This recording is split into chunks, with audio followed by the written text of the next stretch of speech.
Olá, seja bem-vindo ao nosso podcast Sevencast, o podcast oficial da Igreja Adventista do Sétimo Dia aqui no estado de Sergipe, que também alcança aí outros estados e outros amigos também. Nesse momento tenho a oportunidade de apresentar para vocês duas pessoas assim fantásticas.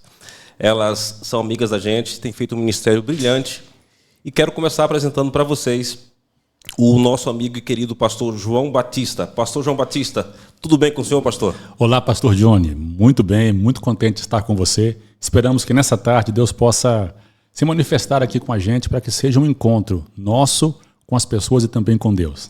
Perfeito. O pastor João Batista, ele é líder da igreja para os estados de Bahia e Sergipe na área do ministério pessoal. Ele cuida da parte da instrução bíblica, cuida também da escola sabatina, ação solidária adventista, entre outras coisas.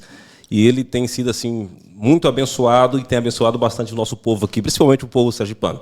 Mas também temos a oportunidade de receber aqui um outro amigo da gente, que é um amigo internacional, né, pastor João Batista? Esse aí nem é qualquer pessoa, não é igual a mim, não. Esse aí é top de linha. Pronto. Pastor, na verdade, o senhor poderia apresentar o nosso amigo? Com certeza. Está conosco o pastor Herbert Boger. Ele trabalha na divisão sul-americana, responsável por 8 países aqui com a gente.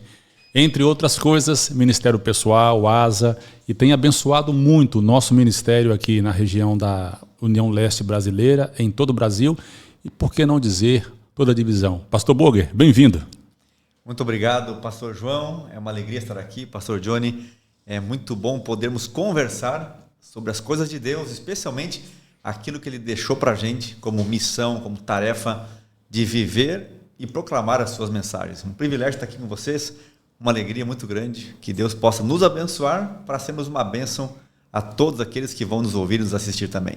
Perfeito. Eu fico muito alegre, pastores, porque tenho a oportunidade agora de estar com o meu líder imediato, né? E também tendo o nosso líder da divisão sul-americana para bater esse papo e certamente trazer aí muitas bênçãos para o nosso povo. Pastor João Batista, o pastor é natural de que região? O pastor é baiano, é sergipano? De onde é, pastor? Eu sou do melhor estado do Brasil, de Minas Gerais. Olha! Nasci em Minas Gerais, fui criado no Espírito Santo, depois a gente foi para Bahia estudar, e de lá vamos trabalhar em muitos lugares aqui desse país, outras partes do mundo também. E assim, hoje, entre outras coisas, hoje eu sou baiano e sergipano, corre os 2 sangues na minha veia. Olha aí sabe, né? Pastor Boger, o senhor é natural de que estado? Quanto tempo de ministério? Eu nasci no Rio Grande do Sul e já estou no ministério há 23 anos, mas como disse o pastor João, né, meu coração também é muito mais do que brasileiro, é sul-americano agora. E eu tinha um amigo que dizia assim, olha, você é um alemão, filho de alemão, mas tem o coração nordestino. E realmente é muito bom podermos conhecer as culturas e pessoas. E não existe uma cultura menor que a outra, viu, mineiro? Não existe uma cultura menor que a outra. Todas precisam estar unidas em Cristo Jesus. Todos temos que aprender um do outro. Já vai se defender aqui, quer ver? Não, uma alfinetada é sempre assim, a gente está acostumado, fica tranquilo. Faz parte, né? Faz parte do ministério. Parte. Mas, pastor, o senhor falou que gosta muito do Nordeste. Tem algum tipo de comida ou algo assim bem típico do Nordeste que o senhor aprecia aí, para poder partilhar conosco essa experiência?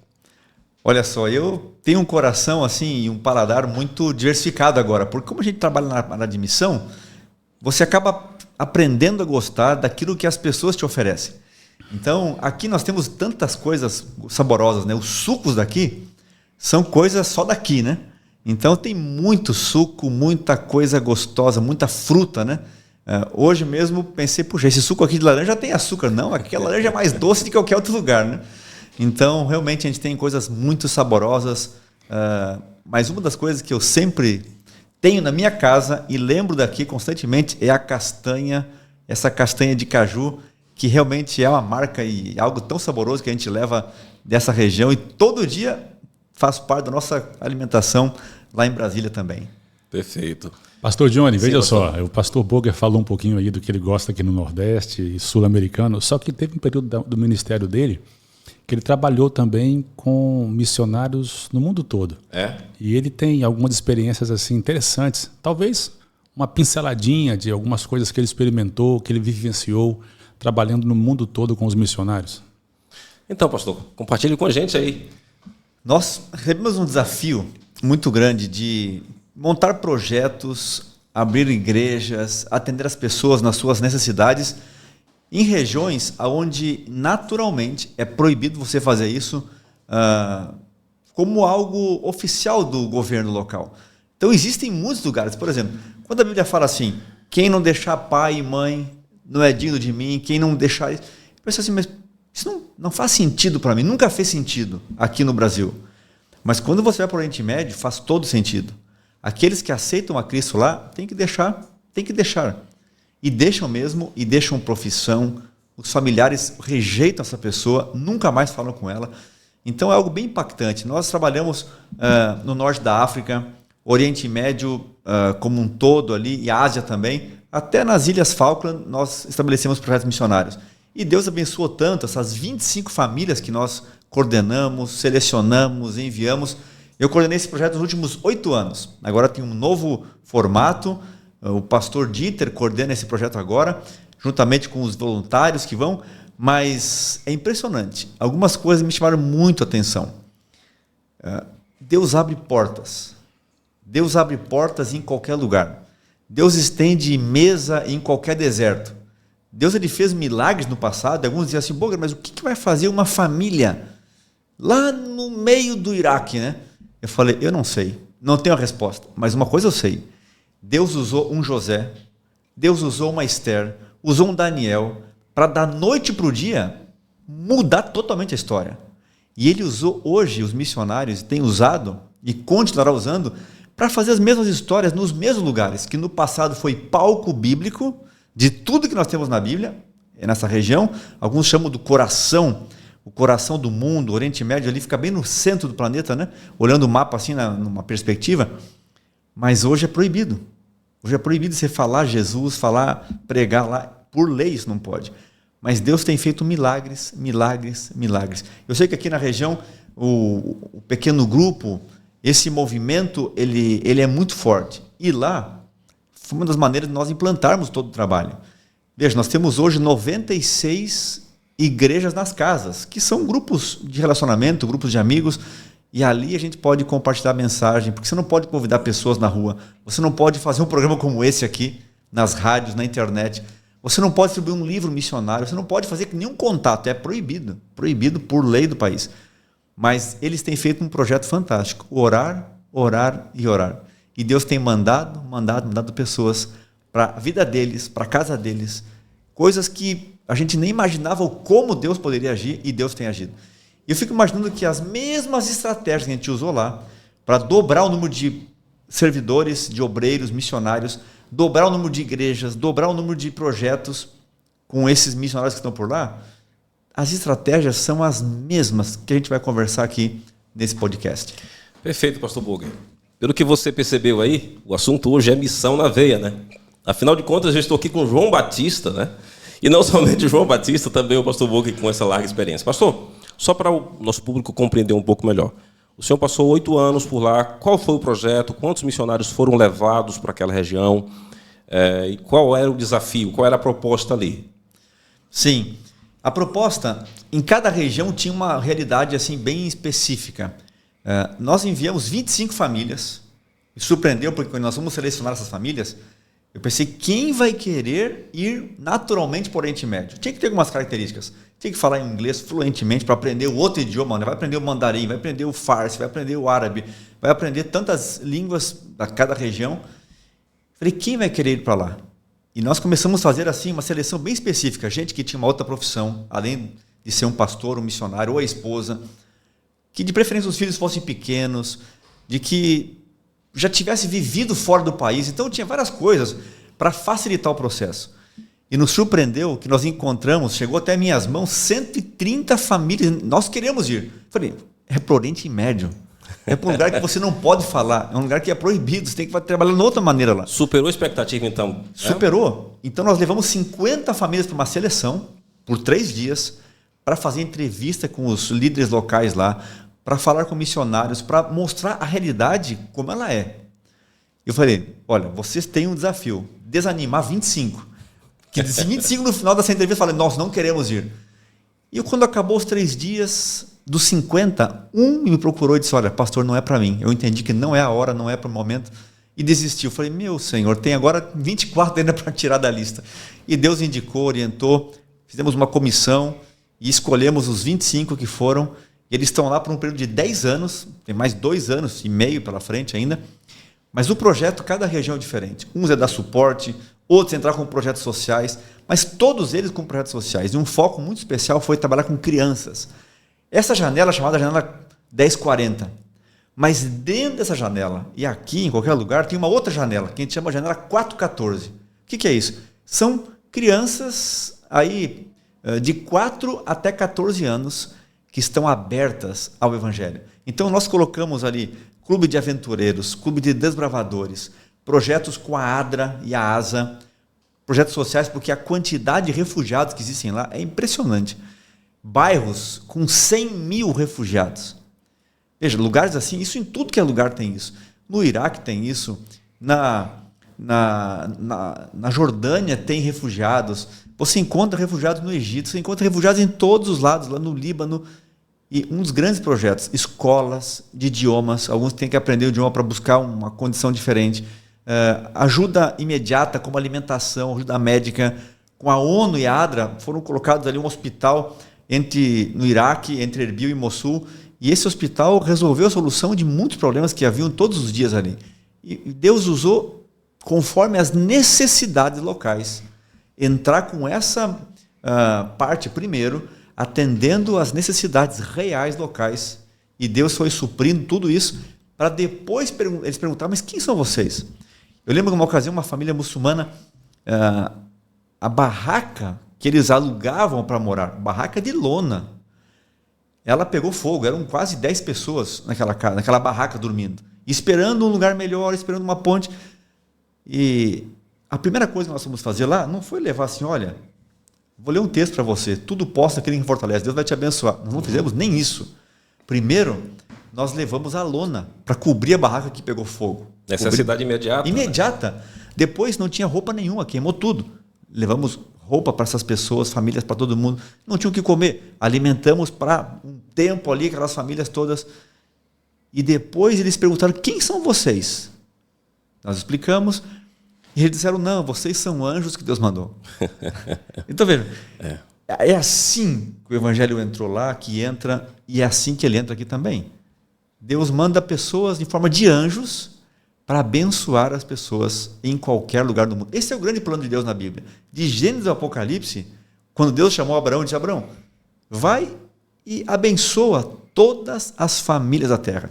Por isso que a Igreja Adventista, ela é a única que está presente em mais de 212 países do planeta. A única. Porque nós temos uma mensagem e uma missão. Entrar em todos os países, nações, bairros, língua, tribo e muito mais do que isso. Não é só bairro, língua e tribo. Ruas. É todas as casas, todos os apartamentos, todas as famílias. O nosso projeto, com base na Bíblia, é abençoar todas as famílias da terra. E é isso que nós temos feito naquela região tão desafiadora do mundo. Amém.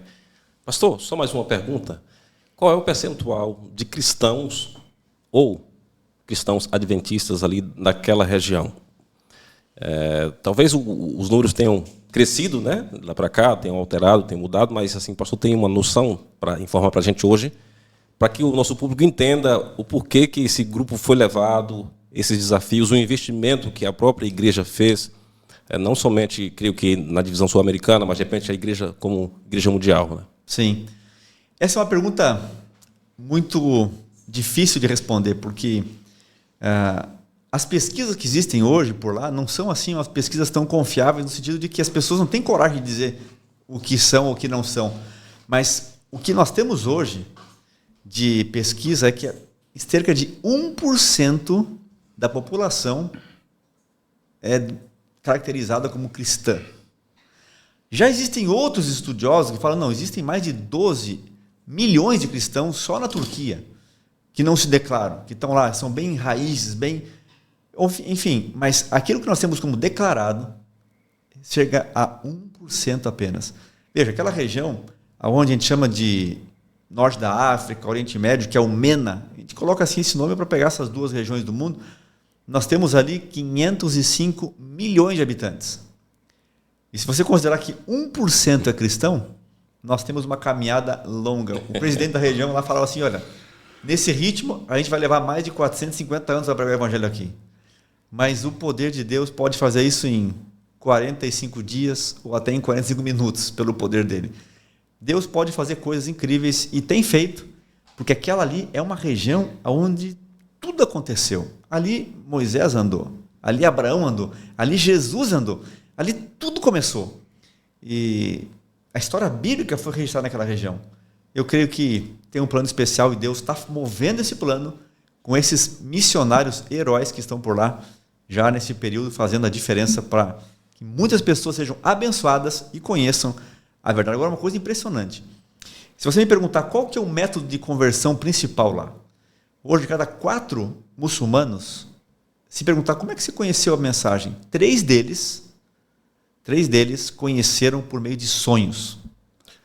Deus deu um sonho para eles com a verdade bíblica. Veja, Jesus é o Salvador, ele tem uma mensagem, a Bíblia é o livro, e para eles o sonho é tão impactante e verdadeiro como para nós é a Bíblia. Sim. E é impressionante que eles vão atrás de uma Bíblia e aí encontram um missionário. E se nós colocássemos hoje no registro de modo de conversão deles, esse seria o registro. E a Bíblia fala, em Joel diz, olha, nos últimos tempos, o livro de Atos repete a mesma coisa. Os jovens teriam sonhos, os idosos teriam visões. Não coisas novas, não sonhos, não. Sonho que conduza à fonte da verdade que é a Bíblia. A fonte da verdade que é Jesus. A revelação. A revelação que já está aí. E muito claro, como Paulo diz lá em Hebreus, que nos últimos dias Deus nos falou por meio do Filho, por meio de Jesus. Então, é impressionante ver. Eu conheci vários, todos que eu conheci praticamente, como é que conheceram? Deus me deu um sonho. E eles deixaram tudo, família, trabalho, engenheiro, gente com profissão, com toda uma vida, tiveram que abandonar o seu país, porque é proibido, foi descoberto, tiveram que sair como refugiados, fugidos, e seguir essa mensagem que Deus deixou para eles, tão forte e impactante no coração, que eles encontraram o caminho, a verdade e a Bíblia na própria palavra que nós temos aqui. Muito bem. Pastor João Batista, o senhor tem quanto tempo de ministério? Vamos aqui. O pastor também é um pastor internacional. Eu sei de umas histórias aí do Chile, né, pastor? Não é tanta coisa como o pastor Burger, não, mas é assim, um privilégio poder servir essa igreja. Eu me formei em 98, tenho aí alguns anos de ministério. E assim, o que a gente tem visto nessa caminhada cristã foi o que o pastor Burger acabou de mencionar. Tudo isso tem que ver com a conexão que a pessoa tem com Jesus. Porque deixar emprego, deixar família, deixar uma vida anterior, só alguém que realmente se conecta com o Senhor e está disposto a seguir os passos dele. A gente olha para esses países, não sei se o pastor Burger pode corroborar essa linha de pensamento meu, é que lá talvez tenham dificuldades no que diz respeito a conhecimento da palavra, abertura para poder estudar, mas no nosso meio, no nosso entorno, temos também barreiras que são quase intransponíveis, que precisamos buscar meios e maneiras para a gente poder rompê-las. Eu trabalhei no Chile um pouco de tempo, e é um país assim que, no passado, uns 4 ou 5 anos atrás, tinha muitas facilidades. E essas facilidades, não sei por quais razões, acabam fechando a mente das pessoas para o que diz respeito ao conhecimento da palavra de Deus. Ou seja, próximo da gente, num continente cristão, por assim dizer, mas também que lá eles tinham dificuldade de se conectar com Jesus. E o Evangelho vai penetrando, vai alcançando corações, mas é preciso encontrar meios e maneiras para que a mensagem possa ser pregada e pessoas possam ser alcançadas. Perfeito. Pastores, eu quero compartilhar aqui com o nosso público também um texto da Bíblia, Mateus capítulo 28. Nós leremos aqui a partir do versículo 19. Eu creio que esse é um dos textos mais lidos e, quem sabe, muita gente escreveu sobre esse texto. E o último recado de Cristo, a última fala, está escrito: portanto, vão e façam discípulos de todas as nações, batizando-os em nome do Pai, e do Filho e do Espírito Santo, ensinando-os a obedecer a tudo o que eu lhes ordenei. E eu estarei sempre com vocês até o fim dos tempos. A primeira pergunta que me vem à mente é: esse texto aqui, ele foi aplicado para o povo da época somente, ou a gente consegue compreender que esse texto também tem algum tipo de paralelo ou ele tem um alcance além da própria época? Pastor João, o que o senhor pensa sobre esse texto aqui? Veja só, esse texto é uma gema para a gente, uma pedra preciosa no que diz respeito à pregação do Evangelho. A gente precisa entender algumas coisas. Eu não quero ser muito maçante, porque é um momento assim mais aberto que temos para conversar. Eu vou tentar ir direto ao ponto, mas alguns aspectos não podem ser desconsiderados aqui. Primeiro deles, Jesus, ao se aproximar dos discípulos para conversar com eles, ele traz à tona o que ele recebeu após vencer o pecado na cruz como ser humano. Ele diz: toda autoridade me foi dada no céu e na terra. É quase que a mesma comparação do que está na lei de Deus. Quando ele começa a descrever a lei, ele chama para ele a autoridade de regente do universo. Jesus aqui, mais uma vez, diz: olha, quem está falando com vocês não é aquele humilde carpinteiro, não é aquela criancinha que vocês gostam de fazer presépio com ela. Quem está falando com vocês agora é aquele que venceu a morte, venceu o pecado e venceu o inimigo. Não foi um encontro comum. Não foi um encontro comum. Ele estava para ascender ao céu e tinha que deixar para eles uma orientação, uma diretriz bem específica. E ao falar para eles, ele trouxe esse aspecto régio que ele tinha, não para uma descrição, mas uma prescrição. E se a gente acha que a lei de Deus tem validade para o povo dele na atualidade, precisamos crer também que essa prescrição que ele deu para os discípulos se desdobra até os nossos dias. E quando ele falou: vocês precisam, vocês têm que fazer essa obra, ele estava dizendo para eles, no contexto imediato, e para a gente também hoje em dia. Essa ordenança de Jesus aqui abrange todos aqueles que o aceitaram como Salvador e estão seguindo os seus passos hoje. Pode ser desconsiderada por alguns, mas só aqueles que não são fiéis. Por isso, primeiro aspecto, é uma prescrição de Jesus e é para todos aqueles que o aceitaram como Salvador. Perfeito.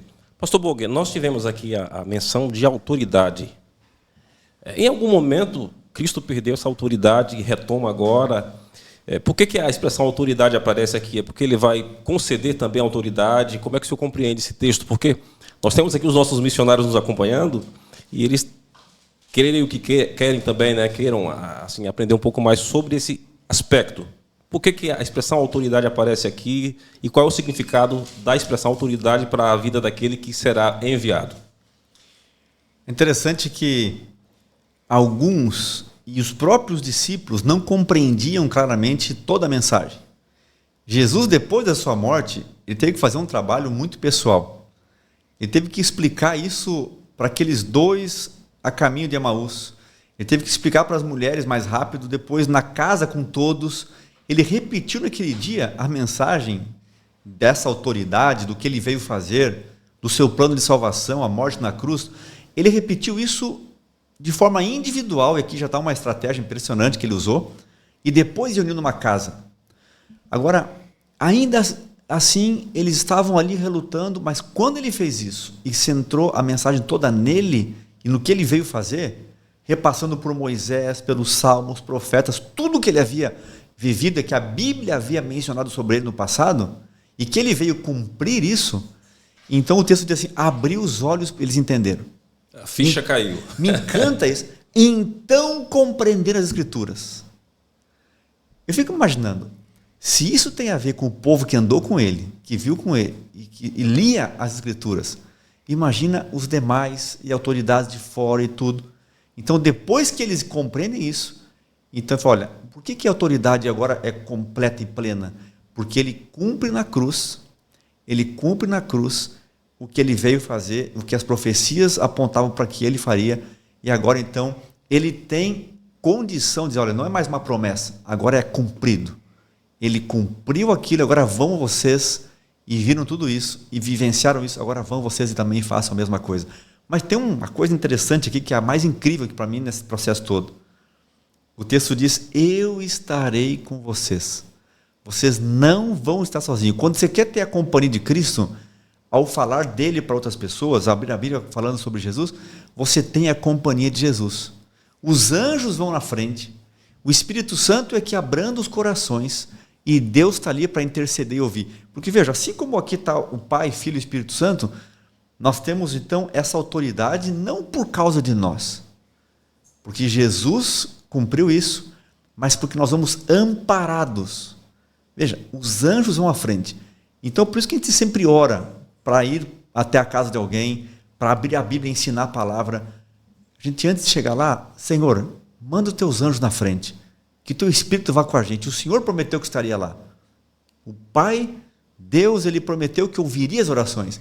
Então, veja, você vai não na sua autoridade, e não vai sozinho também, você vai com essa bênção toda para falar de Jesus, e é isso que deve estar a nossa autoridade e confiança. Não no que a gente sabe, porque a gente sabe tão pouco, ainda que estuda, ainda que tenha experiência, ainda que faça cursos, mas a nossa autoridade está nisso, em ter essa companhia do Espírito que vai lá e toca no coração. Quantas experiências eu podia contar aqui, de gente que não entendia alguns pontos difíceis da Bíblia, e eu tentava, às vezes, por minhas forças, e eu, mesmo sendo pastor, às vezes cometia uma pequena falha. Falei, Senhor, é o Senhor que tem que convencer, não é o pastor que convence. A Bíblia diz isso, quem convence do pecado, da justiça e do juízo, não é o pastor, não é o instrutor bíblico, não é aquele que foi capacitado, é o Espírito. Então, aonde está a autoridade? Não está no ser humano, mas está naquele que convence, aquele que veio dar vida, aquele que dá sentido ao que nós fazemos. Então, aí que está a autoridade que Jesus deixou na mão deles para ser uma bênção aonde quer que eles fossem, não importa a dificuldade que tivessem. O que me chama a atenção também Jesus agora concede a autoridade para eles, eles saem como embaixadores, né? Só que eram homens pecadores, né? Homens que tinham desafios emocionais, espirituais, relacionais. E talvez hoje alguém que nos acompanha pense assim, mas eu queria também ir, porém sou falho, sou pecador, né? Como é que vocês avaliam isso, né? Jesus agora entrega, de certa forma, nas mãos daqueles vasos de barro, né? Um tesouro precioso que seria levar essa mensagem, e eles vão como embaixadores, mas vão com marcas, né? Pedro vai com marcas, todos eles vão com marcas. E, a despeito disso, fizeram o trabalho. Essa é a beleza da pregação do Evangelho. Porque, vejam, quando Jesus olha para esses homens e fala assim, vocês vão agora fazer discípulos, batizar pessoas e terminar essa obra. O que Jesus está dizendo para eles, vão e façam o que eu fiz com vocês. Porque ele não escolheu as melhores pessoas de Israel. Se me permitam usar esse termo, podem ser até os piores que existiam na época, em alguns aspectos. E ele está dizendo, olha, eu fiz com vocês. Agora, a obra de vocês é replicar isso. Vocês precisam pregar e falar para as pessoas, não baseados em teoria, mas na sua experiência pessoal. Vocês têm que passar para os outros o que vocês vivenciaram. Não é você ouvir uma coisa, não é você ler alguma coisa, é você experimentar isso. E a maneira que eles tinham de pregar o Evangelho com poder e força era mostrar para os demais o que estava conectado com a sua experiência pessoal. Olha só o plano de Jesus, uma coisa muito simples para tentar sintetizar. Ele veio a essa terra com uma missão bem específica. Ainda que a terra seja bonita, ele não veio passear nesse planeta. Ele veio cumprir uma missão. Ele veio realmente fazer o que tinha que ser feito, ele fez e foi até o limite. E para fazer essa obra, ele foi e escolheu quem ele quis. Escolheu um grupo de pessoas. Pegou esse grupo de pessoas e trouxe para perto dele. Ele falou, vocês vão ficar perto de mim porque vocês não vão ouvir dos outros o que eu posso fazer. Eu quero que vocês vejam, que vocês sejam testemunhos do que eu estou fazendo. Eles foram para perto dele, começaram a ver o que ele estava fazendo. Olha, esse homem realmente é poderoso. Ele pode ser realmente o Filho de Deus. E começaram a ver, a curar pessoas, a trazer visão aos cegos, ressuscitar mortos e aí por diante. Depois disso, ele disse, agora vocês vão fazer sob a minha supervisão. Vocês vão fazer agora e eu vou estar do lado de vocês. Um exemplo claro é quando ele foi para o Monte da Transfiguração e quando desceu, as pessoas disseram, tinha um indivíduo aqui possesso e os seus espíritos não conseguiram expulsar o espírito maligno dele. E eles talvez falaram assim, Senhor, nós falamos as mesmas coisas que o Senhor falou, usamos os mesmos gestos e o espírito não saiu. E ele foi bem inciso, só faltou uma coisa, jejum e oração. Ou seja, eles estavam fazendo mais em treinamento. E quando ele ascendeu ao céu, ele falou assim, agora é a vez de vocês. Vocês vão ter que ir e fazer da forma que eu fiz com vocês. Vão escolher pessoas, vão mostrar para elas quem vocês realmente são e vão fazer com que elas façam sob a supervisão de vocês. Só que eu não vou deixá-los sozinhos, segundo Mateus 28. Eu vou estar com vocês acompanhando todos os dias. Vocês devem fazer o que fizeram com vocês. O pagamento é esse, replicar o que vocês receberam. É uma espécie de corrente do bem também, né? De alguma forma, parece a corrente do bem. Tá. Então, Jesus disse que deveria fazer discípulos, mas antes de fazer discípulos, tem uma expressão, ide. Isso tem gerado, né, uma quantidade de mensagens e tal. Há quem diga, não, isso aqui, na verdade, tem que ir, é porque é o imperativo aqui e tal. O foco é no ir, outros não. O foco não é no ir, é fazer discípulo. Mas parece-me que a tradução também da própria expressão aí pode ser indo, né, enquanto vai e tal. Será que isso abre margem para que o fazer discípulo não seja um projeto, e sim um estilo de vida, um processo, enquanto você vai? Ou eu estaria aqui criando uma espécie de teologia fora do contexto? É interessante que às vezes é mais fácil discutir sobre o como ir do que ir, né? E a gente pode aqui fazer uma discussão ampla sobre a palavra id, né? E alguns falam que é o indo, outros falam não, é o ir mesmo. Olha, o plano mundial que nós temos aí para toda a igreja, eu vou, né? Pronto. Eu vou. Resolveu. Então, a gente precisa estar envolvido com a missão realmente e cumprir. Mas é um imperativo, né?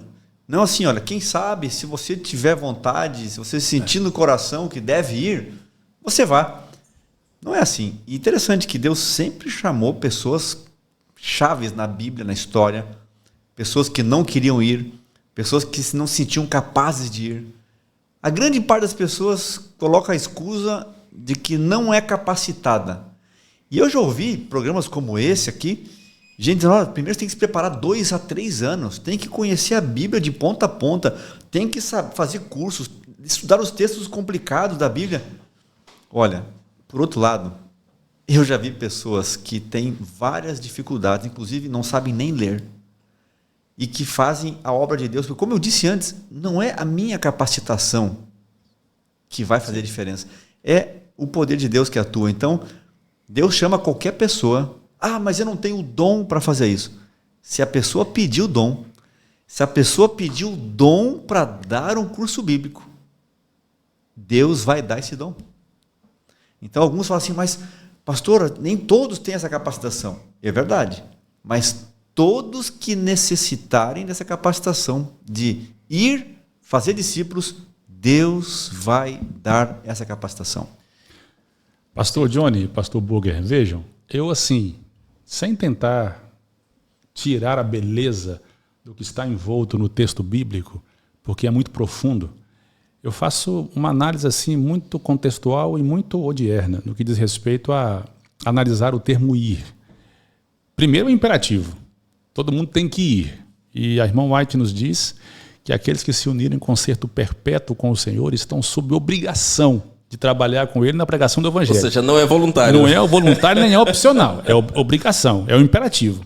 Agora, a segunda coisa, vamos colocar então esse indo, como se fosse nosso gerúndio aqui no português. Indo, como é que eu vou?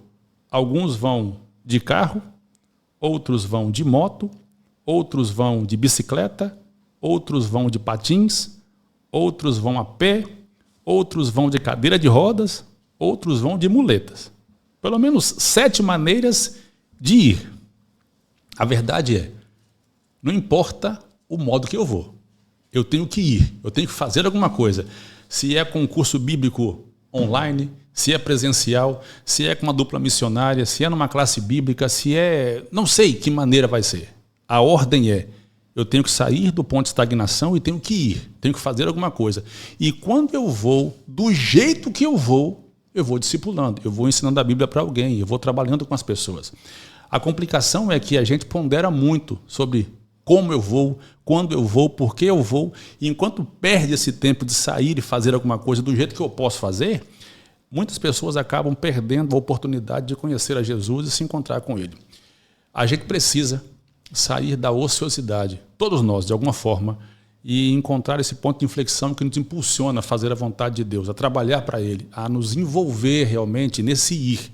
E eu preciso ir do jeito que eu sou. E quando eu falo do jeito que eu sou, o que eu sou hoje, com quase 50 anos de idade, eu completo meio século ano que vem, muita misericórdia do Senhor, 50 anos, o que eu sou hoje foi forjado e formado ao longo da minha existência. E o que eu tenho de vida pode ser útil para alguma pessoa que se identifica comigo em alguns aspectos. Ou seja, o que eu sou, bom ou ruim, tenho que sair do ponto A e começar a caminhar, a viver essa experiência com Jesus, porque enquanto eu vou, do jeito que eu sou, usando os recursos que eu tenho, eu vou discipulando e salvando pessoas. Pastor Boger, fazer discípulos, a gente faz discípulos da gente ou de Cristo? Que pergunta, hein? O que você pensa sobre isso? O papel dele é fácil, né? Só colocar a gente entre a cruz e o punhal. Eu estou aqui Eu vou rebater para ele, né? Pronto. O que você pensa, como Jesus fazia? Pronto. Veja, é uma parte interessante essa, né? Paulo, ele dizia, sede meus imitadores como eu sou de Cristo. Olha, que coragem para dizer um negócio desse, né? Então, veja, a parte mais difícil não é você crer, aceitar, mas é você viver isso de uma forma plena. Como se apresenta na Bíblia, como Jesus viveu, abrindo mão, sendo quem era, para fazer tudo isso, né? Então, realmente, essa pergunta é um desafio diário para todo cristão. As pessoas têm que entender que nós somos o perfume de Cristo. E não vão entender isso porque eu vou falar. Elas vão sentir. Se é um perfume, elas vão sentir o perfume naturalmente. Então, esse é o maior desafio do ser humano. É viver aquilo que Jesus deixou para nós vivermos. Quebrando paradigmas, muitas vezes, rompendo princípios da época e da cultura que não estavam de acordo com a palavra de Deus. E ele veio para realmente mostrar como deveríamos viver. Por isso que o sermão dele, ali no comecinho, Mateus 5, 6 e 7, é um sermão que coloca a essência do que era o viver. Eu imagino que esse discipulado é uma caminhada de mãos dadas, uns com os outros, ajudando um ao outro, ombro a ombro, um apoiando o outro, um nunca querendo ser melhor que o outro. Sabe, há uma parte muito infantil no cristianismo. Crianças sempre culpam o outro para poder se livrar.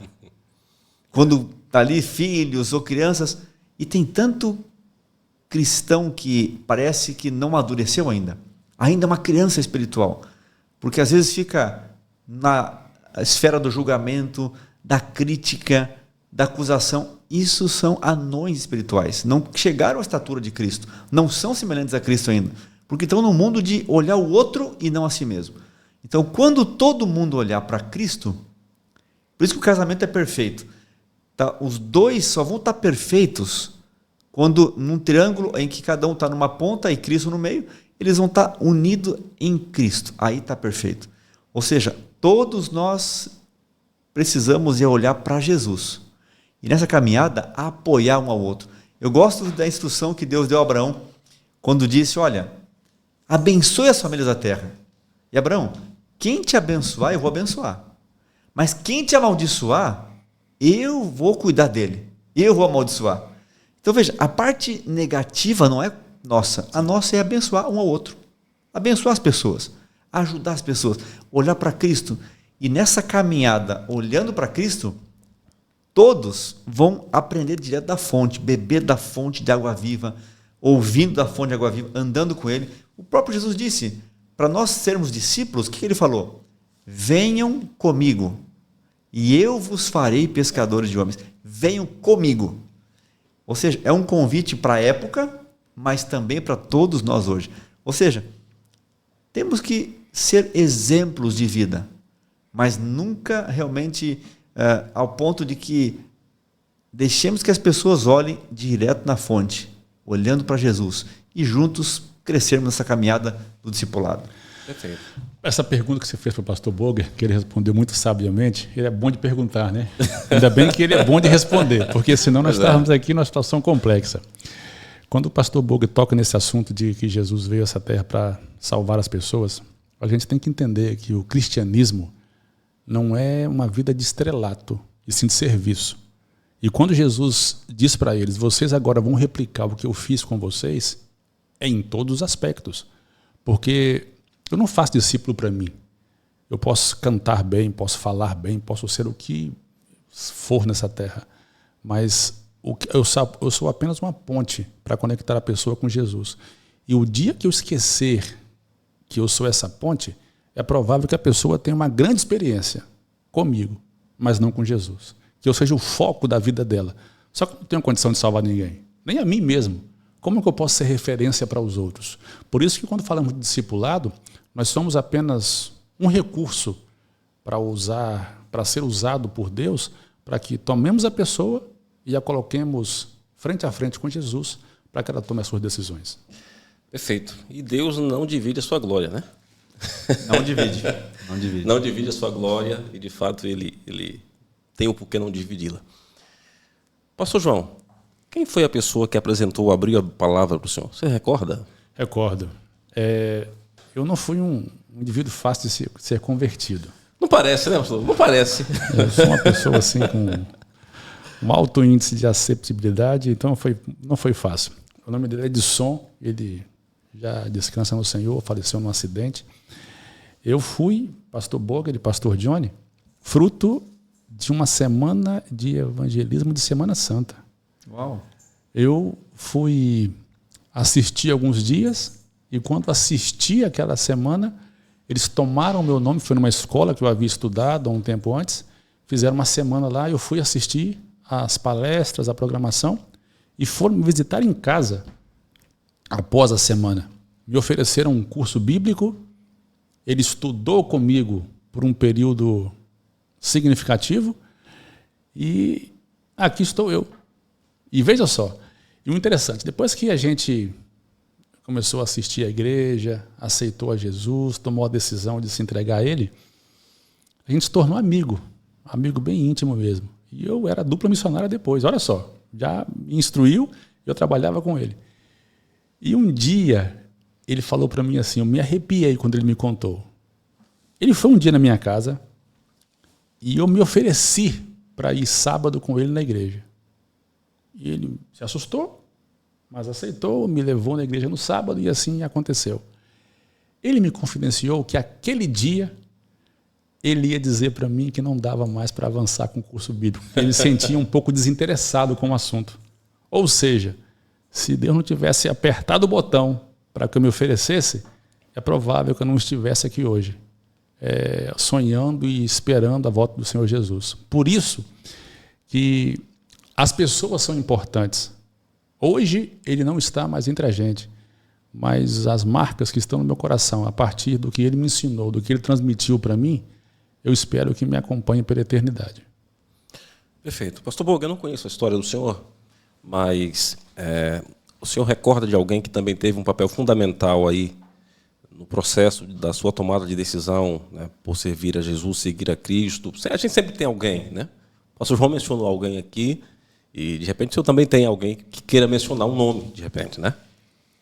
Muito boa essa reflexão, essa pergunta, e ela nos remete sempre a alguém que marcou a nossa vida, né? Como o pastor João bem mencionou aqui, essa forma como a pessoa chega até o nosso coração por meio da palavra, né?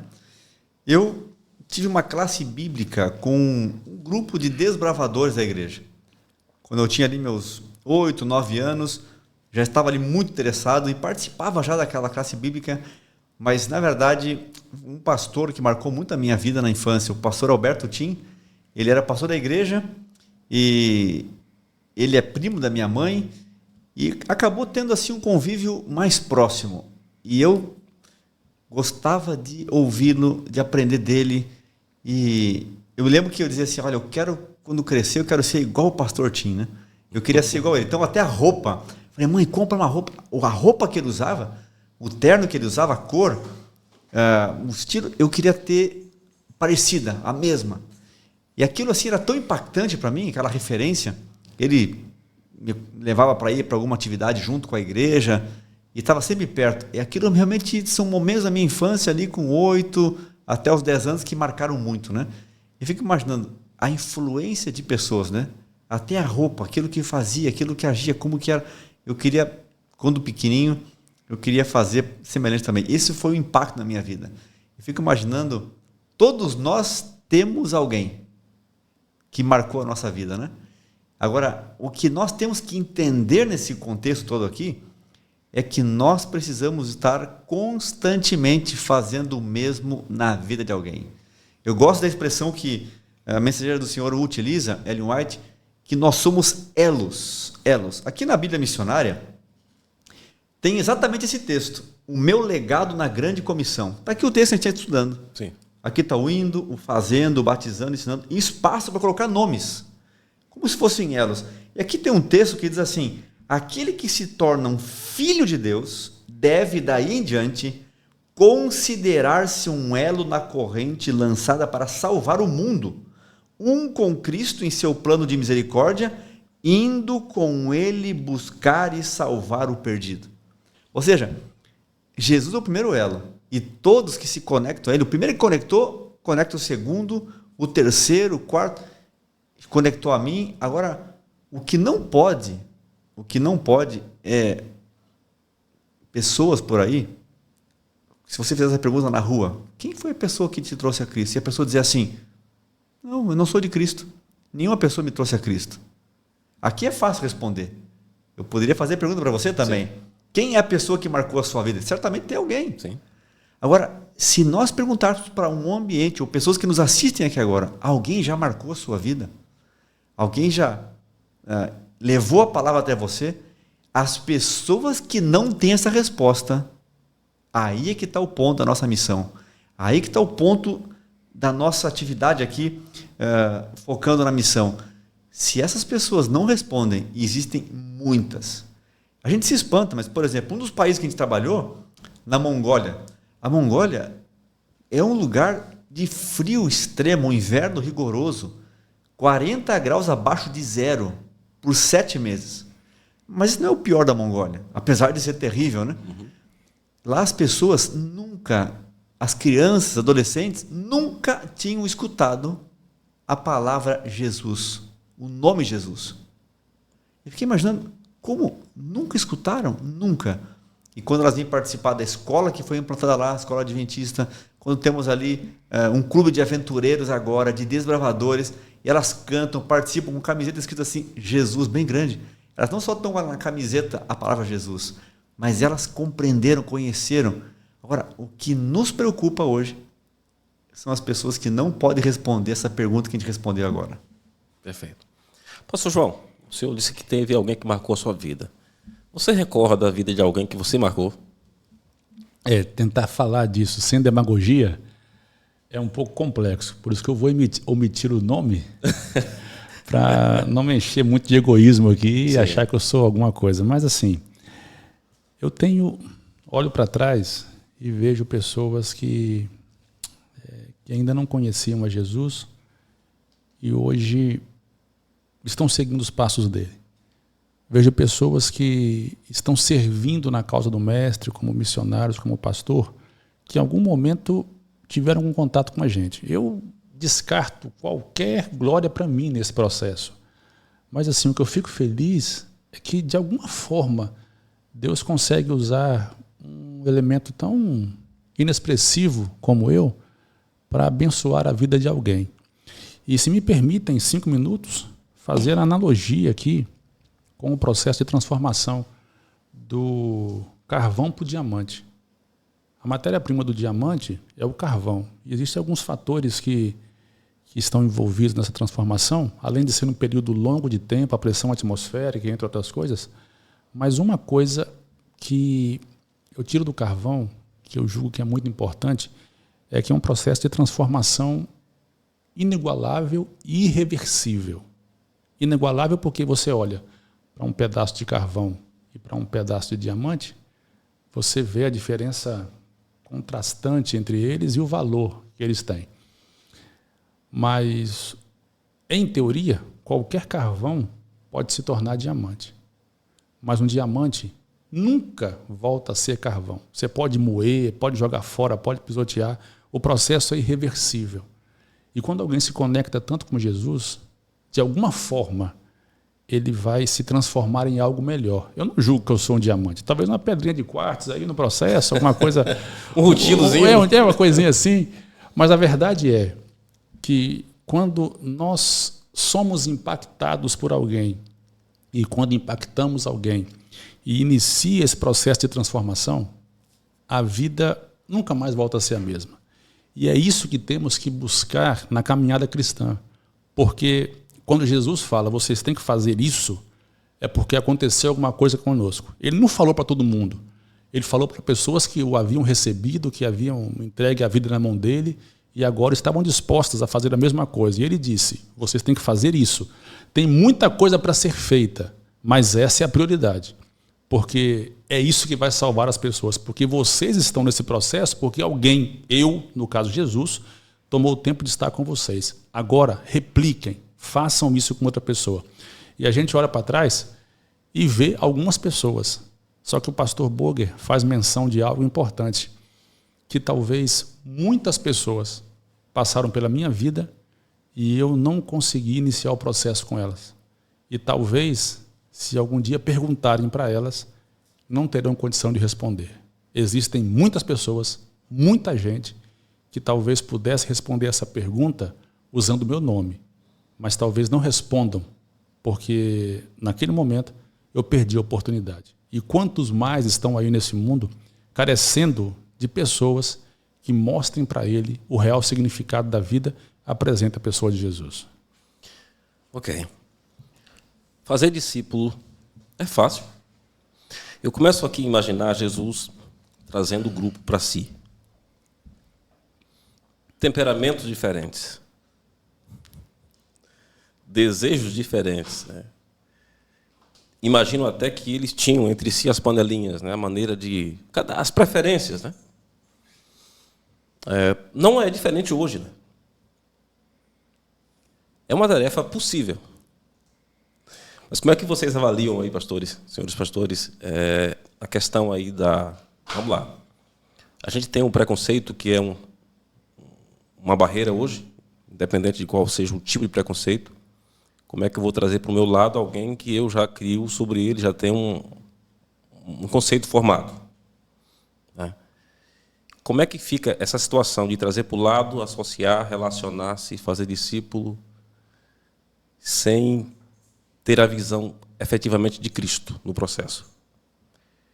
Quando eu olho ali para Jesus encontrando-se com a mulher samaritana, né? Ele estava fazendo exatamente o que os discípulos deveriam fazer. E ele quebrou ali aquelas barreiras para trazer, entre aspas, a mulher para o seu lado, para começar falando de água. E chega o ponto que ela confessa, né? E chegou no poço como uma pecadora sem redenção praticamente, mas sai dali como uma pecadora redimida para anunciar. Ou seja, a maneira como isso se relacionou com ela me mostra que hoje eu posso ter um grande desafio no processo de formar novos discípulos, de fato, com a questão do outro. Quais são as dicas que os senhores têm aqui para a gente? O pastor Boger, que também teve larga experiência com culturas diferentes, com costumes diferentes. Nós estamos aqui no nosso país, mas que também, se você considerar cada estado, dentro do estado, cada município, cada igreja, cada bairro, a gente vai encontrar aí diversidades. Né? Pastor, dentro da mesma casa, a gente tem diferença. De irmãos gêmeos. Nós na mão, né? Veja, quando você vai para o Oriente Médio e instrui os missionários lá como deveriam fazer o trabalho, eles têm alguns pontos bem interessantes. O primeiro deles, observe. Faça perguntas. Suspenda julgamentos. Esse assunto de fazer perguntas, suspender julgamento, observar e aprender juntos. Não se colocar no lugar como se fosse uma solução. Eu conheço algo que você não conhece. Eu tenho uma verdade que você não tem. A gente tem que eliminar isso. E ir para um estudo bíblico, apresentar mensagem para alguém, sem querer convencê-la em primeiro lugar. Como eu disse antes, não sou eu que vou convencer. Veja, Jesus, ele fez 307 perguntas na Bíblia. E das 183 que fizeram para ele respondeu só 3. Jesus usava 2 modos de ensino principais: perguntas e parábolas. Ele contava histórias do dia a dia, histórias que todos conheciam, da agricultura, da natureza, do contexto por ali. E ele ajudava as pessoas a eliminar preconceitos, eliminar julgamento. Por exemplo, eu estava aqui dando uma olhadinha numa das histórias. Lucas 19 conta a história de Zaqueu. Todos não gostavam de Zaqueu. E a cultura de hoje, no Oriente Médio ou por aqui, as pessoas querem usar de indiferença e hoje nas redes sociais, então, isso é muito comum. Cancelamentos. Cancela na hora. E a pessoa ali é cancelada, a pessoa para de seguir, bloqueia e acabou. Mas veja, Jesus, ele foi contra todo mundo. Porque Zaqueu tinha ouvido falar de Jesus. E se esse camarada estava em cima de uma árvore, um homem rico, ele era odiado porque tinha muitas posses, e eles desconfiavam que aquilo não era totalmente ilícito. Zaqueu ostentava a riqueza, mas se Zaqueu estava ali, aquele tipo de homem em cima de uma árvore, disse muito para Jesus: esse cara está interessado, esse cara está muito interessado em ouvir. E Jesus para embaixo, e na verdade ele foi lá bem intencional para falar para ele. E ele disse: olha, eu quero na sua casa, Zaqueu. E Zaqueu ficou impactado. O texto fala que todos reclamaram disso. Me chama a atenção o verso 7. Todos os que ouviram isso murmuravam. E diziam: como é que ele vai na casa do pecador? Como é que ele vai se misturar com esse tipo de gente? Por que ele não vai na casa de um de nós? O que diz esse discurso, né? Que eu estou aqui criando. Que nós deveríamos selecionar algumas pessoas para serem salvas e outras não. E o que chama a atenção, quando Jesus entrou naquela casa, abençoou Zaqueu. Porque se é para abençoar todos, é todos. É o Zaqueu, é a mulher pega em adultério, é o ladrão, é todos. Zaqueu se colocou em pé e disse: olha, Senhor, eu decidi uma coisa aqui depois dessa bênção. Eu vou dar metade do que eu tenho para os pobres, e se eu defraudei alguém, eu vou devolver 4, eu vou lá fora pedir um Pix e vou mandar agora uma restituição 4 vezes maior do que eu poderia ter pego, e não, talvez tenha pego e não deveria. E o que Jesus fala? Hoje houve salvação nessa casa, pois também esse é filho de Abraão, porque o filho do homem veio buscar e salvar o perdido. O que aconteceu aqui? Quando Zaqueu sai daquela casa com Jesus, ele saiu para abençoar os pobres, com metade da fortuna que tinha. E foi restituir aqueles que talvez ele tivesse pego indevidamente. Ou seja, quando a bênção chegou na casa de alguém em que todos reclamaram, eu fico imaginando lá fora as pessoas pobres. Puxa vida, eu devia ter ficado quieto, hein? Olha só, estou recebendo aqui uma bênção de Zaqueu, porque Jesus salvou esse miserável aí, salvou esse homem. Está me devolvendo agora? Olha só, aqueles que ele porventura tem apego, ele devolve lá o Pix 4 vezes mais, a forma de pagamento da época, não sei. Puxa vida, devia ter ficado quieto. Então veja, aqui nós aprendemos várias coisas. Aquela multidão que estava seguindo a Jesus não deveria ter esse preconceito, ainda que fosse a ótica deles um corrupto. Não deveria. E Jesus foi lá para quebrar isso na multidão. Na verdade, aquele ato ali salvou mais aquela multidão, ou mais, não digo, tanto a multidão quanto Zaqueu. E ele ensina uma grande lição. É para abençoar todo mundo. Elimina preconceitos. Faça perguntas. Abençoe as pessoas, porque abençoar é sempre certo. Eu tenho colocado na minha cabeça, eu tenho lembrado essa palavra o dia inteiro. Abençoar é sempre certo. E aqui a gente aprende, nesse processo de fazer discípulos, é um grande desafio, mas Jesus nos ensina como fazer. Faça perguntas, elimine julgamentos, deixe a pessoa decidir. Sabe que hoje as pessoas, máximo 3 a 5% do ser humano pensa por si mesmos. Todos os demais são refletores das opiniões alheias. Por isso que é uma preocupação com o que vão pensar, o que isso e aquilo. Esqueça isso. Pense por si mesmo. E Jesus era especialista em fazer as pessoas pensar por si mesmas. De que maneira? Fazendo perguntas sábias, não dando respostas e contando histórias para ver se despertava aquela reflexão que parte do coração para então chegar no que ele queria, transformação de vida. Não era para colocar conhecimento, não era para trazer informação, era para transformar vidas. E ele fazia desse jeito, e eu acho que é um método para nós aprendermos e praticarmos hoje também. Perfeito. Quanta história bonita que a gente encontra aí com Jesus e o seu método, né, de trabalho. Pastor João, só perguntas, né? Minha parte aqui é... Um dia eu vou sentar nessa cadeira também, desse lado aí. Faça a pergunta para ele. Quando é que o discípulo está pronto? Imagine que eu comece um trabalho agora, estudo bíblico, e eu compreendo que não é somente o aspecto cognitivo, né? O discipulado não é uma questão cognitiva apenas. Quando é que eu compreendo que a minha responsabilidade sobre esta pessoa que eu coloquei do lado, para que ela não seja órfã? Até onde vai esse negócio? Essa é uma pergunta assim, muito profunda, porque o discipulado é obra de uma vida. Isso pode ter um princípio, mas não tem fim. Porque se tivesse fim, quando Jesus subiu ao céu, ele poderia dizer assim: vocês vão, façam discípulos e se virem. Eu não estaria com vocês. Não vou estar com vocês.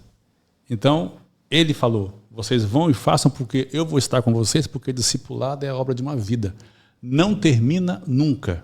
E olha a beleza do discipulado. É interessante o seguinte: é um privilégio que eu tenho de ir até Jesus. Um dia, alguém me levou até Jesus e me apresentou a Ele. Agora, quando eu vou e encontro uma pessoa e o apresento a Jesus, simbolicamente, eu tenho um outro encontro com Ele. E quantas mais vezes eu fizer isso, mais encontros eu vou ter com Ele. Eu vou estar com Ele mais vezes, levando pessoas para conhecê-lo. Então, falar que o discipulado tem início é verdade. Mas falar que ele tem fim, tem alguma coisa errada e é antibíblico. Porque uma pessoa que eu me aproximo dela, apresento a minha vida, o que Jesus fez com a minha vida e o insto a fazer a mesma coisa, a se entregar também a Ele, tem esse início, mas não vai ter fim aqui nessa terra. É um processo dinâmico, longo e perpétuo. Interessante. Até depois que eu morrer, a influência vai ser sentida naquele que foi discipulado ainda. Porque é isso que acontece. Discipulado não é algo bonito de se falar. É algo importante de se viver, de se realizar. E o discipulado envolve transformação de vida, conhecimento de Jesus, aproximação com Ele e transmitir aquilo que eu recebi de bom para aqueles que também necessitam. Porque a gente às vezes se engorda muito espiritualmente, recebe muito, muito, muito, muito e partilha pouco. O discipulado real é partilhar um pouco do pão que eu recebi para outros famintos que estão perto de mim. Perfeito. Pelo que eu ouvi aqui, então, é o caminho da felicidade. De fato, né, a ociosidade espiritual ela é inimiga, né, da própria felicidade espiritual.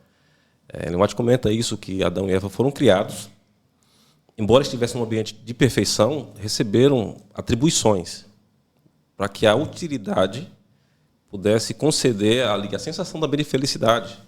Eu fico imaginando assim, né, a quantidade de pessoas e talvez experimentando apenas um banco de uma igreja, né, ou ir a um culto ao outro, mas sem encontrar um significado maior para a existência, né? Então, quando eu perguntei para o pastor a quem foi que você marcou a vida, eu percebi que você fica feliz que você se sente realizado ali. Embora sejamos aqui pastores, a gente não se contenta apenas de levar ao tanque batismal as pessoas que outras pessoas preparam, né? É algo que é antes de uma função, né? Antes de uma função. Pastores, talvez nós tenhamos aqui alguém que queira começar. Ficaram convencidas aí, não, pronto, eu preciso começar, mas o que eu faço agora? Eu quero encontrar alguém, como é que eu encontro essa pessoa para poder começar um estudo bíblico? Eu quero preparar uma pessoa para que eu possa vê-la também fazer a mesma coisa por outros. Quais são as dicas que os senhores têm para alguém que está, nesse momento, com desejo de ir também? Eu diria para essa pessoa começar a fazer uma leitura e uma oração. A leitura está aqui, ó, em Colossenses capítulo 4.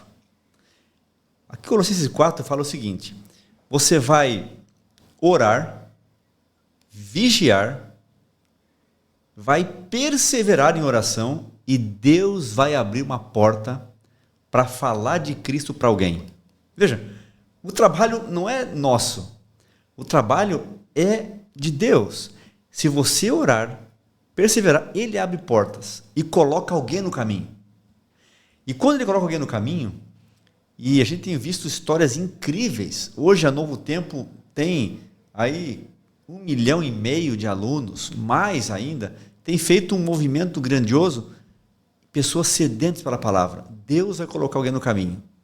E se você nunca fez isso, olhe na igreja alguém experiente. Se aproxime de alguém experiente. Alguém que já fez isso, alguém que faz isso, alguém que está fazendo isso.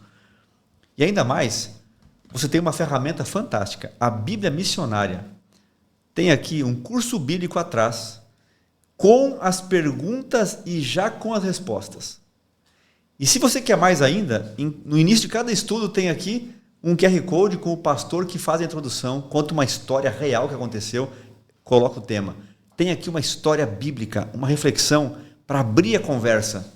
E no final de toda aqui a reflexão bíblica, as perguntas já com as respostas, tem uma outra mensagem do pastor aqui, o QR Code, que vai fazer a conclusão, o fechamento e apelo para você, ou você pode assistir e então repetir alguma ideia do seu jeito. Veja, nós temos todas as condições. A nossa parte é só estarmos disponíveis, porque é Deus que abre a porta, é o Espírito Santo que convence. Os anjos vão com a gente na frente, o material está à disposição. Ou seja, Deus só precisa de uma coisa: pessoas disponíveis para fazer o trabalho. Muito bem, pastor. Pastor, se me permitem usar uma palavra muito simples, é aproveitar as oportunidades. Nós temos pessoas que são respostas à nossa oração, que se aproximam da gente no nosso trabalho, no nosso transporte, no nosso dia a dia. Tem gente que está assim, quase gritando: por favor, me ajude a encontrar a Jesus e transformar a minha vida. Com tudo isso, precisamos observar as portas que são abertas pela providência, entrar por elas, porque, sem dúvida, quando alguém está disposto a falar, vai ter sempre alguém disposto a ouvir. E tem muita gente clamando para que abramos a boca e falemos e vivamos as verdades que um dia impactaram nossa vida. Ok, nós estamos aqui, pastor, com uma caneca, né? PG My Life, eu estou vestido, todos nós estamos vestidos aqui com a camisa do pequeno grupo. Entendendo que o processo do discipulado, né, fazer discípulo não é somente uma questão teórica, é uma questão prática também, né, e que nós fomos criados para relacionamentos. Eu me recordo que, assim que eu comecei a receber as orientações da Bíblia, eu ainda tocava em bandas seculares, né? E quando eu tomei a decisão de sair, né, de tocar em trios elétricos, essa coisa toda, para me tornar um adventista do sétimo dia, eu fiquei pensando: e agora? Eu vou ser amigo de quem? Como é que é essa situação? Como é que eu vou viver? Porque eu tinha uma comunidade, eu tinha um grupo de amigos, que era o grupo do Baba. Alguns desses amigos nós estudávamos juntos desde o ensino fundamental. Então havia toda uma construção de amizades ali, que para mim tinha um significado especial. Nem sempre era para bebedeira, né? Ir para as festas.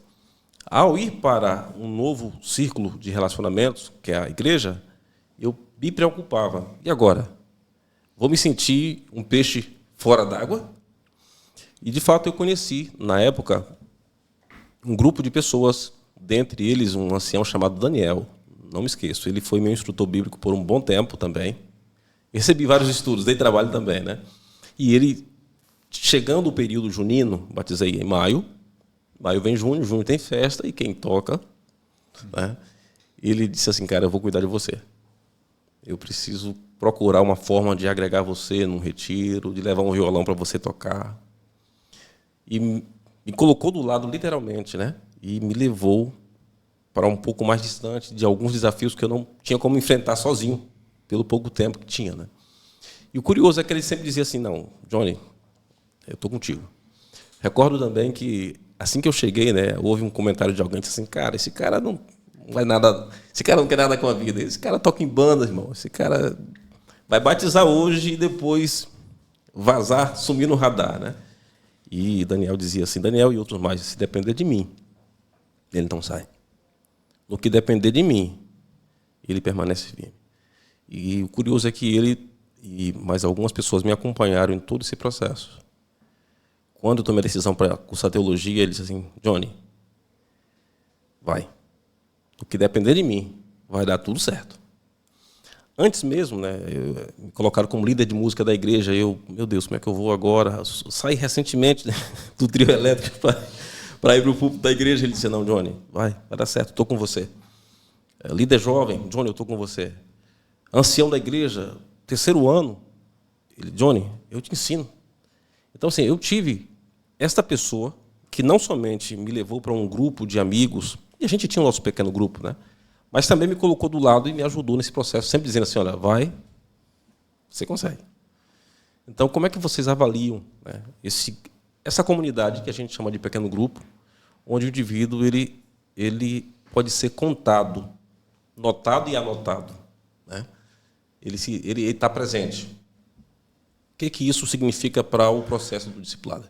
Eu entendo que o pequeno grupo é um ambiente favorável para o discipulado, por muitos aspectos. Um desses que você já salientou aí, que as pessoas não são apenas números, são indivíduos personificados ali, tem nome, sobrenome, as pessoas sabem de onde elas são. Isso é importante para que essa vida possa ser transformada e tenha um suporte na parte inicial e também no futuro, para que ela se mantenha firme no caminho que agora ela escolheu trilhar. Mas tem um aspecto importante. Quando falamos de discipulado, é algo bem intencional. Nesse ambiente que as pessoas podem cuidar uma das outras, mas também cuidar de quem está fora, daqueles que não conheceram a Jesus e têm que conhecer. Essa comunidade se fortalece e, a partir da força que tem aqui, vão buscar outros fracos para serem inseridos nesse meio. Quando a gente fica, às vezes, questionando sobre o papel do pequeno grupo, é um papel missionário também, é um papel evangelístico, porque as pessoas se fortalecem e, a partir dali, vão buscar fracos para entrarem no meio e se tornarem membros dessa comunidade forte. Por isso eu entendo essas duas partes importantes, um trabalho que acontece internamente para fortalecer os que estão ali e um processo de missão para salvar os que estão perdidos lá fora. Ou seja, é um grupo aberto. Um grupo aberto. Não para saída, mas para inclusão. Para entrar.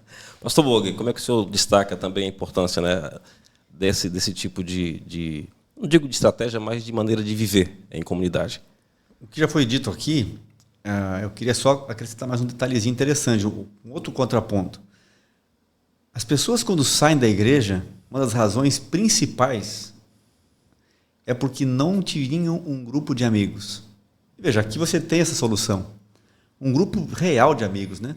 De jovens, de crianças, de irmãos. A diversidade que tem, as cores aí que a gente encontra aqui no PG My Life, você encontra um ambiente favorável para isso. Agora, amigo, precisa ser amigo de verdade nesse lugar. Não é só um ambiente estruturado, não é só um ambiente com horário de encontro, uma programação, não. Eu costumo brincar com os nossos irmãos, quando eu vou fazer assim, uma espécie de ilustração. Quando você martela o dedo, eu pergunto, quantos aqui já martelaram o dedo alguma vez na vida, pregando alguma coisa na parede, um prego? E todo mundo alguma vez já deu uma pancada no seu dedo, né? O que você faz com o dedo quando você machuca, né? E todo mundo, dá beijinho, assopra, abraça, põe pertinho assim. A gente não fica falando pro dedo, ô dedo, por que você ficou embaixo do martelo? Ô dedo, qual foi a tua, né? Você podia ter desviado, ninguém fica dando lição de moral no dedo, né?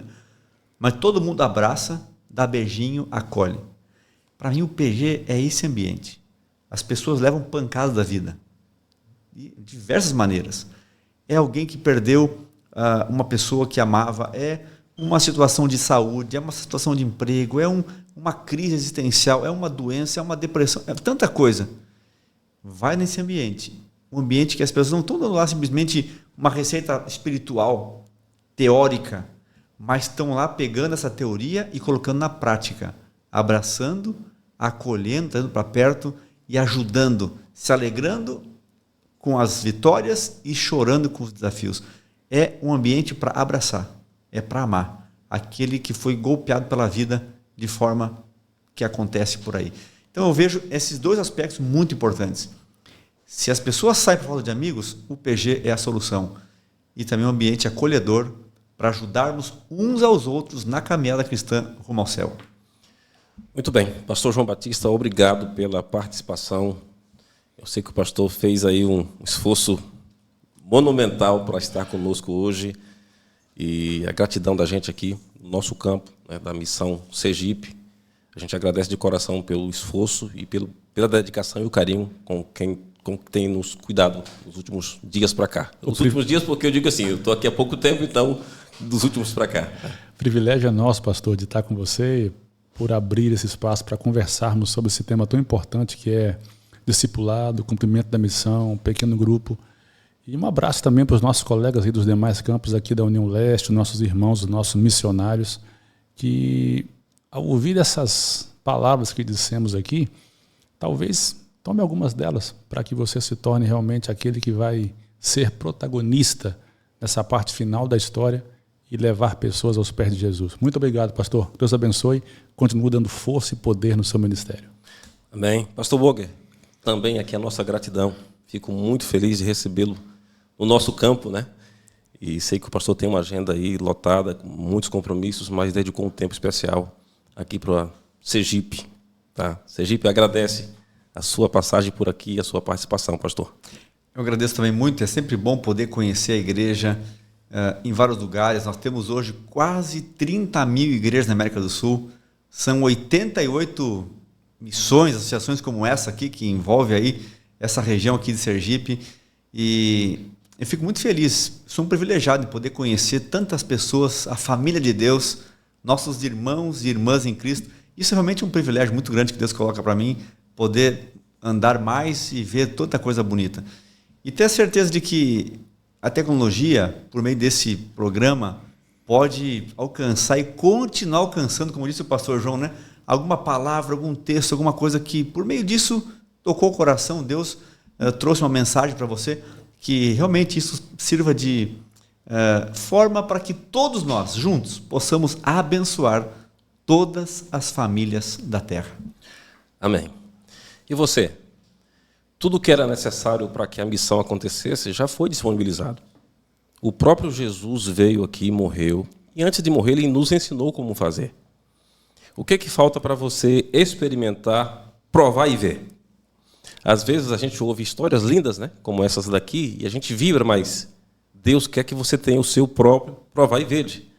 Eu quero convidar você a pegar a sua Bíblia, orar a Deus e pedir que Ele levante diante de você, aponte alguém que esteja com a necessidade de ouvir a sua palavra. Se você fizer isso, eu tenho convicção de que Deus vai ouvir sua oração, porque esse é o desejo de Deus para você e para a pessoa também que você almeja alcançar. Posso contar com você nesse desafio? Espero que você dê o primeiro passo e no próximo encontro eu quero ouvir algumas histórias e de repente até trazer uma história aqui de alguém que, acompanhando esse nosso encontro, começou o processo, fez acontecer e alguém se entregou a Cristo. Um forte abraço, até o próximo programa.